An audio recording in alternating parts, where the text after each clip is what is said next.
Right now, if you look at the squad, obviously there's a blend of experience, a lot of inexperience. We're going through that transition period of looking at the next cycle. Lauren Dykes and Jess Fishlock are back in. Obviously they were rested, for want of another word. We hope that they can play for as long as possible. She said that she's happy to push. So yes, she will be involved with us in the next campaign. You know, everything we do has a massive influence on this generation and the next generation. That's how we see it. I think every single player who has the responsibility within the senior team to step on the pitch and play or be involved in that squad has a massive responsibility to help grow the game as well. I want all our senior national team players to be a huge part in that. Last time we went with a strategy, that'll be no different. We'll go in with a strategy. Any of those top teams are going to be tough to play against. It's why we wanted this type of fixture during this build-up period, because we want to know, can we compete?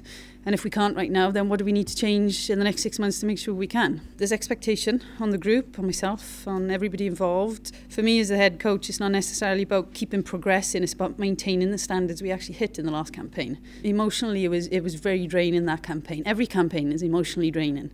Everybody was emotionally in a high place, and then obviously there's the come-down period, and for some, they believed at the time that it was their last opportunity to get to a finals. I don't believe that. What they will be is hungry to make sure that they don't waste this next opportunity.